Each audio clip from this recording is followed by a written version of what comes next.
Friends देखिए, बहुत ही जबरदस्त सवाल। ये सवाल भी कॉम्पिटेटिव एग्जाम में अनेक बार पूछा गया है। दो आवेश वायु में परस्पर डी दूरी पर रखे हैं, यानी एक दूसरे से डी दूरी पर रखे हैं दो चार्ज। इनके बीच लगने वाला बल F है। यदि इन्हें दो परावैद्युतांक वाले द्रव में डुबा दिया जाए तो इनके बीच लगने वाला बल कितना हो जाएगा। ये आपके ऑप्शंस हैं।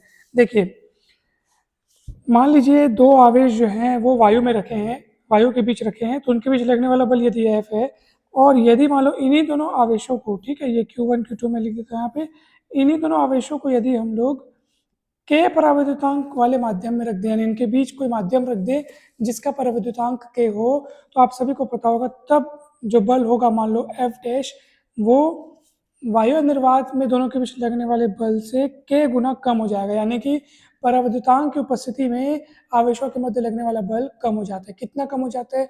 उतना ही गुना कम हो जाता है जितना कि उस माध्यम का परावैद्युतांक है। तो यहाँ पे कितने परावैद्युतांक वाले द्रव में डुबाया गया? दो परावैद्युतांक, यानी तो ये परावैद्युतांक दो है, यानी कि K की वैल्यू यहाँ पे दो है। तो जब आप K की वैल्यू यहाँ पे दो रखेंगे तो बल कितना हो जाएगा बताइए?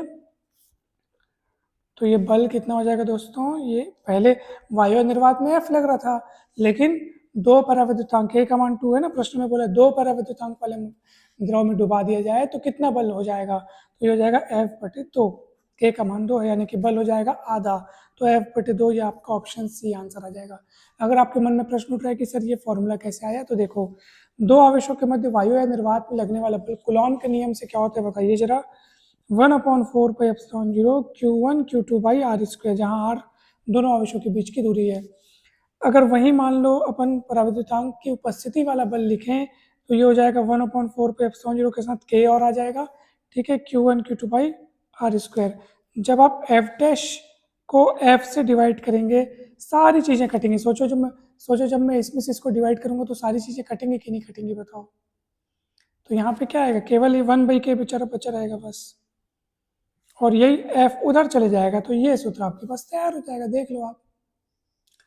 भाई अगर मैं इसमें से इसको डिवाइड करूँ या आप उसमें से कैसे भी डिवाइड करो, जरूरी नहीं है इसमें से इसको डिवाइड करोगे तो 1/K आंसर आएगा, उसमें से इसको डिवाइड करोगे तो K आंसर आएगा। कुल मिला के ये रिलेशन तो आपको मिलेगा ही मिलेगा कि परावैद्युतांक की उपस्थिति वाला बल वायु या निर्वात की उपस्थिति वाले बल से K गुना कम हो जाता है। तो उस हिसाब से हमारे पास परावैद्युतांक 2 दिया है तो आधा हो गया। तो सी ऑप्शन करेक्ट है फ्रेंड्स।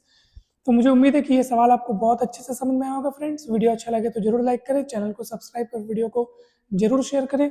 मैथ्स, फिजिक्स और केमिस्ट्री की संपूर्ण तैयारी है तो ये चैनल आपको बहुत मदद करेगा। चैनल पर जाकर के आप विभिन्न प्लेलिस्ट में अपनी आवश्यकता के अनुरूप वीडियोस देखिएगा और दोस्तों के साथ शेयर करना ना भूलें और चैनल को सब्सक्राइब करना ना भूलें। धन्यवाद।